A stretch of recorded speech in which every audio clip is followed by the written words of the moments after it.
বুধবার সকালে তেলিয়ামুড়া শহরের পাঞ্জাব ন্যাশনাল ব্যাংকের শাখায় গিয়ে গ্রাহকরা দেখেন ব্যাংক বন্ধ।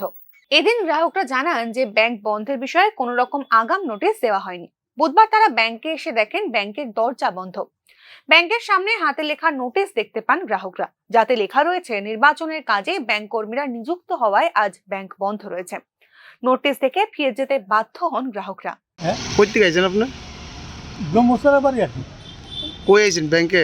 ব্যাংকে। কি দেখছেন? হ্যাঁ, কি দেখছেন এই ব্যাংকে? বন্ধ। গেলাম ওগুলো দাঁড়াই দিচ্ছি আমরা। কি কারণে আইছেন ব্যাংকে আজকে? বাতাস কি করবেন এই ব্যাপারটা হলে কি করবেন এই যে বদ্ধ যে? বন্ধ হইলে কি করাম আমরা? আমরা তো ফিরিয়ে যাবি না।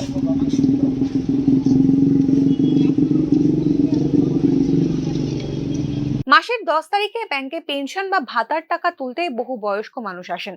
একই সঙ্গে মাসের শুরুতে ব্যাংকের সাধারণ গ্রাহকের ভিড়ও দেখা যায়। তার উপর এই মাসেই আবার পয়লা বৈশাখ। এদিন ব্যাংকে এসে ফিরে যেতে হওয়ায় গ্রাহকদের মধ্যে ক্ষোভ দেখা গিয়েছে। তারা জানান যে ব্যাংক বন্ধের বিষয়ে কোন রকম আগাম নোটিশ দেওয়া হয়নি ব্যাংকের তরফ থেকে। এদিন তেলিয়ামুড়া শহরের পাঞ্জাব ন্যাশনাল ব্যাংকের শাখা বন্ধ থাকলেও বাকি ব্যাংকগুলি খোলা ছিল।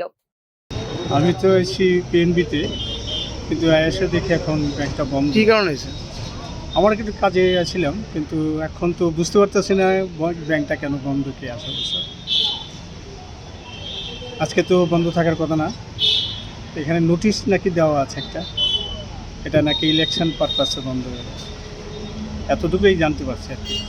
কি করবেন এই এখন চৈত্র মাস এবং এবারে কি? হ্যাঁ, আজকে মানে এরকম ভাবে হঠাৎ করে ব্যাংক বন্ধ, অন্যান্য ব্যাংক তো খোলা আছে, কিন্তু পিএনবি কেন বন্ধ এটা আমার জানা। গ্রাহকদের অভিযোগের ভিত্তিতে উঠে এসেছে একাধিক প্রশ্ন। ইলেকশনের কাজে কর্মীরা ব্যস্ত থাকলেও অফিস ডেতে ব্যাংক চালু রাখার জন্য বিকল্প ব্যবস্থা কেন গ্রহণ করেনি ব্যাংক কর্তৃপক্ষ? ব্যাংক বন্ধের আগাম নোটিশ দেওয়া হয়নি কেন গ্রাহকদের? আগামীকালও ঈদের ছুটির কারণে ব্যাংক বন্ধ থাকবে বলেই জানা গিয়েছে। Bureau report, news now, Agartala.